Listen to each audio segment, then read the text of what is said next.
Master pump tutorial tayo mga sir. Ito ano na to, i-repair natin. Ang issue kasi ng ganito is stuck up, ayaw bumalik ang master pump. Ngayon i-repair natin, ituturo ko sa inyo yung step by step. Halos parehas naman yan, isa lang naman halos ang ano, nagkakaiba lang sa repair kit. Ito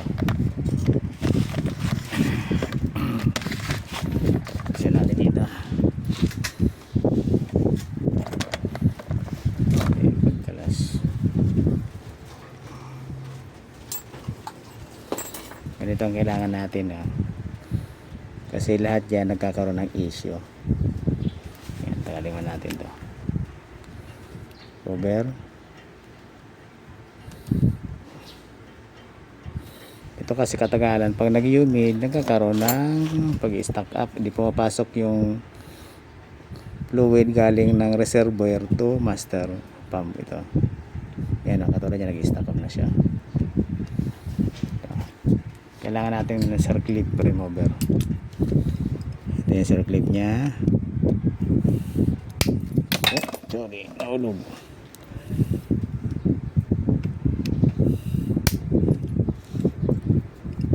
Medyo makuha na tanggalin to.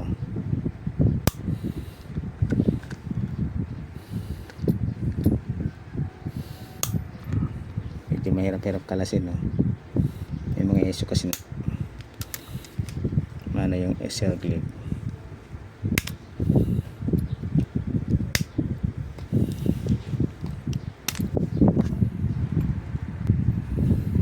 Kaya natanggalan natin. Pansinin nyo, diba? Pansinin nyo madumi. Yan, ito. Kita mo yan, diba? Madumi siya. Yan, madumi, diba? Naglatak na yung fluid. Ayan yung o-ring. Alisin nyo. Step by step yan para at least matutunan nyo. Tapos ito, linisin nyo to. Ito. Hanap kayo ng panlinis. Ito, gilid. Yan.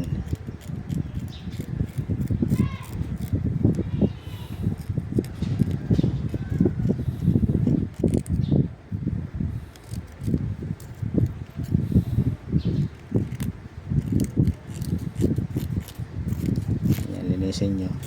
Para pag binalik ninyo, makinis.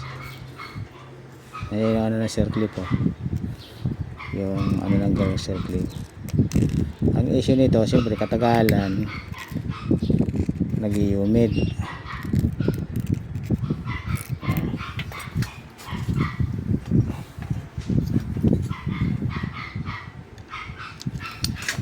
Tayong hangin.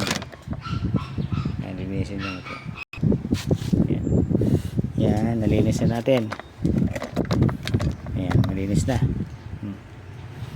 Yan. Mapapansin nyo, yan, may dalawang butas. Isa ito, tsaka ito. Yan, importante, malinis yan, maalis yung bara. Gagamit kayo ng napakanipis na ito, ganito, wire. Pwede dito yung karayom. Kaya ito, gamit ko sa, alam mo yung string ng guitar, itong pinakamaganda kasi sakto yan yan, kailangan malinis mo siya. Yan, susunggatin nyo yan para maalis yung bara. Ito ang nagiging cause ng pagpreno ninyo. Pag-apak nyo meron, tapos pag release walang pumapasok galing sa reservoir, ibig sabihin barado to. Yan, ito yun, yan ang causes nya na. Kaya kailangan yung malinis, makalas. Ganun ang technique, ha. Yan, okay na, di ba? Malinis na, okay na. Ang sunod naman natin, ito, yun dito. Ito naman yung sunod natin. Yan. Matatanggal yung cover na yan, ha. Tanggal na siya. Yung cover matatanggal yan. Wala tayong tagawag ng puni, wala tayong ano. Ayan, yan. Cover lang tong rubber. Cover lang yan. Oh, yan yung short clip. Tapos tatanggalin ulit natin tong circlip. Ito. Yan, tanggal na. Ito. Tapos ito yung ano. Ito yung master pump kit. Ito. Piston. Ito. Yan. Ito, paliwanag ko sa inyo ha. Ang halimbawa ang preno nyo, pag apak nyo lusot. Halimbawa pag preno nyo, lusot ang preno nyo, pag tapak nyo, ibig sabihin may punit itong rubber. Ito yung tumutulak doon sa fluid. Ito, para pumasok sa caliper. Pag iyan may punit, halimbawa napunitan siya, lusot yun, kaya wala kayong preno. Ito yung paglusot ha.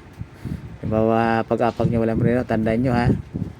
Tapos ito yung dalawa kasi ang rubber niyan, ito sa taas tapos sa baba. Pag ito naman ang damage, pag dito naman ang may tama, halimbawa may gas-gas to, ang ano naman ito, may leak, may tagas yung master pump mo, ito yon. Tapos halimbawa stock up naman siya, maga na siya. Ito kasi may tamang sukat lang yan, oh. Pag namaga si repair kit mo ito, itong rubber na yan, pag namaga yan, ayaw naman buwaba ang brake mo. Sabihin, pag preno mo, pag preno mo ng ganon, pag atras, ayaw bumaba ng ganon kasi dahil dito, namaga na siya. Katagalan kasi namamaga ito, kaya kailangan marunong kayo maglinis, ganyan, repair. Tapos ito take note pa lang palagi mga sir, ito halimbawa, di ba, okay, nasira na. Tapos bibili ka ng repair kit, tawag dito master pump repair kit, brother, parehas lang, magkakaiba lang ng design, pero halos isa lang yan. Lagi nyo tatandaan yung link sa replacement, titingnan nyo tong link na to.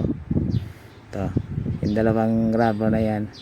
Pag tumaas yan, halimbawa nakabili ka ng repair kit, titigan mo, sukatin mo, tapos parehas dapat yung biluga, ito yung laki. Pag nakita nyo ito lumagpas ng ganyan, ang kukunin nyo lang is rubber, ililipat nyo dito sa original na piston. Kasi pag ginaw mo yan, puro papasok ang fluid nyo. Alam mo kung bakit? Ganito ito maliwanag ko sa inyo para matindihan nyo, kasi bibihira kasi ang medyo nagtuturo ng ganito Itong master pump natin may tamang sukat yan. Ito, ayan yan, may tamang sukat yan. Tapos pag itong rubber na to lumagpas dun sa butas sa taas na maliit, yan, ganyan, ang tendency, yung fluid sa reservoir natin hindi babalik sa sa lagayan sa reservoir, puro papasok lang. Kaya ang nangyari, tutukod ang caliper mo. Pag take note pag bagong gawa yun pag ginawa pinalitan repair kit, kasi ang mangyayari puro papasok lang ang bomba, walang release. Hindi ba dapat kasi nito, pag tapak mo ng ganon, tatapak ka ng ganon, bababa siya. Tapos magkakaroon ng puwang to, yung na yan, butas, taas. Papasok ulit yung fluid sa lagayan, di ba? Ganun ang mangyayari. Kaya yung caliper natin magdi-disengage yun. Ngayon kung nakakuha ka ng repair kit, tapos ang nabilo mo mahaba, pares nga yung rubber pero mahaba naman yung piston, medyo sasablay ka agad. Ganun ang mangyayari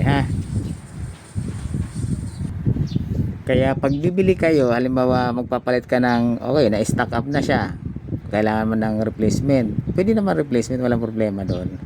Kaya lang maging mapanuri kayo palagi, kailangan sakto pa rin yung dati.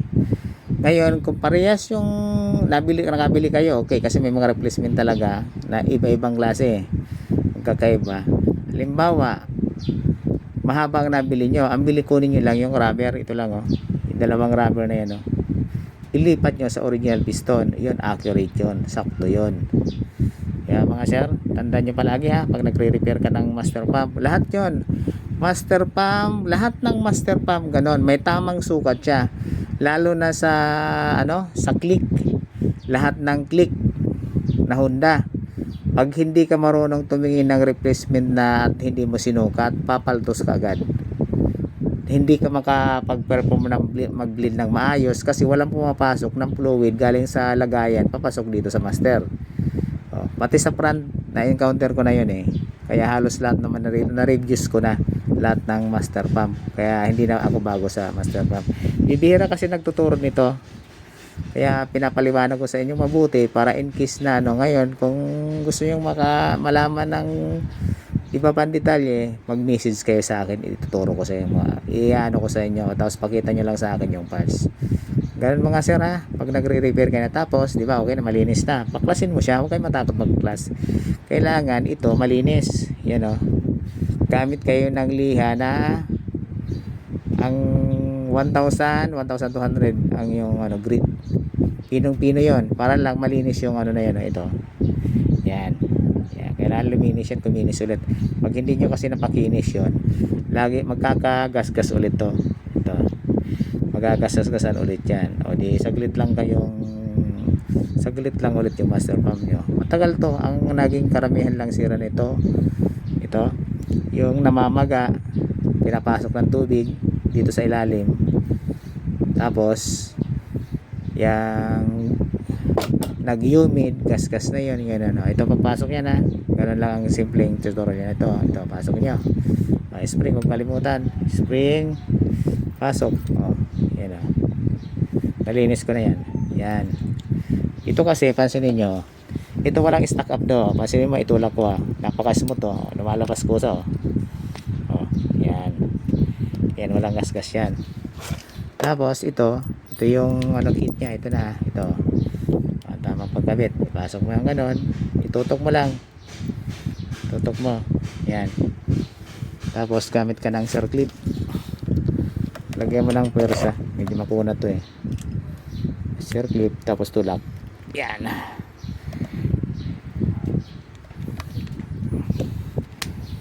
Yan, pasok mo yung ito, pasok nyo siya, yun. Tapos para matulak mo yung circlip dun sa pinaka lining ng lock, ito, tulak ka nito, yan, yan, ayan, may lock yan ha, ayan may lock. Ito yung rubber ito yung cover nya mismo, cover to sa tubig, yan, ito cover lang, yan, pasok mo ng ganon,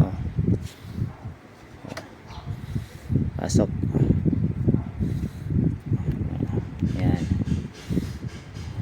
ganyan na siya, pasok, okay. Tapos ito yung lock nung sa adjuster lock to, ito. Halos pagtitigan mo naman yung master pump, karamihan ganito ha, ito na siya yan.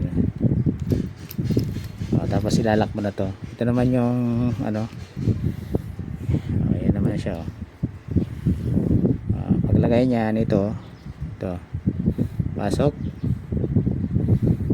mo, tapos pasok mo, ayan,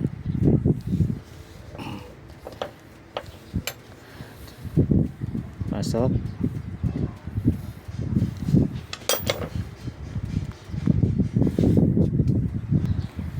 ito yung clip, lock yan, circlip tawag yan.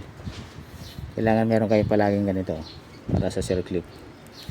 Okay na. Tapos itutulak mo siya, yan.